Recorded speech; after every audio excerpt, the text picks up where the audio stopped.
এত খিদে পাচ্ছে যে কি বলবো, তাই পোহা বানাতে চলে এসেছি। প্রথমেই তেল দিয়েছি, সাদা তেল দেওয়ার পর পেঁয়াজ লঙ্কাটাকে ভালো করে ফ্রাই করেছি। তারপর দিয়েছি এগ দেওয়ার পর এটাকে আরো ভালোভাবে ফ্রাই করব। কিছুক্ষণ ফ্রাই করার আগে আমি চিড়েটাকে, পাতা চিড়ে, এই পাতা চিড়েটাকে আমি ভালোভাবে ধুয়ে নুন আর হলুদ মাখিয়ে নেব।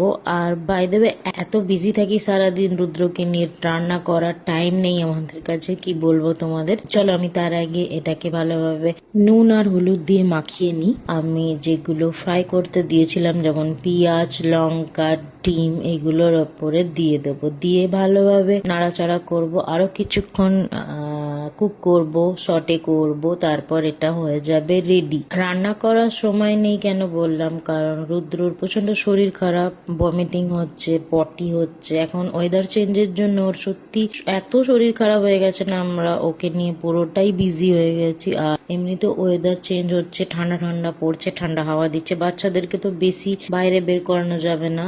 জানি না কিভাবে লেগে গেছে ওর শরীর খারাপটা, খুব ভুগছে বেচারা। ওর মা আর আমি ওকে নিয়ে এত ব্যস্ত হয়ে গেছি ওকে ঠিক করার জন্য, যে তোমাদেরকে কি বলবো। বাড়িতে বাচ্চা বেবি থাকলে যা হয় সেটা সবাই জানো।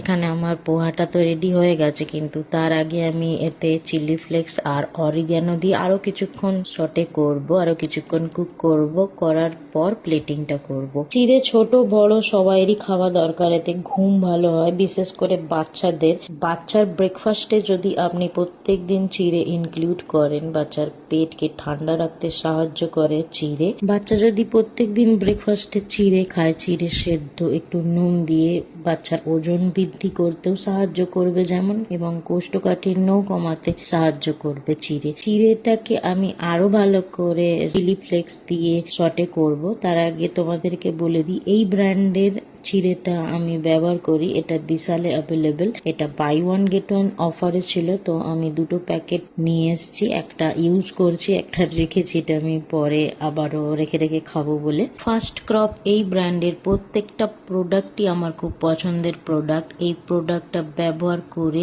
আমি fully satisfied by the way. চলো, আমার চিড়ের পোলাও তো একদম রেডি। এটাকে আমি প্লেটিং করছি, দেখতেই পাচ্ছ ধোঁয়া উঠছে। জানি না খেতে কেমন হয়েছে। আমি এখানে আমার বোনকে বলছি আমাকে আগে একটু বাইট দিয়ে দে, ফার্স্ট বাইট, আমি একটু খেয়ে দেখি কেমন। খাওয়ার পর আমার ভালোই লেগেছে। তার আগে আমি তোমাদের বলে দিই, আমি ফোড়নে অনলি সর্ষে দিয়েছিলাম, কারি পাতা পাইনি, কারি পাতা স্কিপ করেছি। যাদের কাছে অ্যাভেলেবেল আছে তারা ইউজ করতে পারো, কারি পাতা না দিয়েও এটা খেতে ভালো হয়েছে। চলো আমি আমার পেট পুজো করি। তোমাদের সাথে দেখা হচ্ছে আমার নেক্সট মিনি ব্লগে। Okay, thank you for watching guys, thank you so much. Okay, by.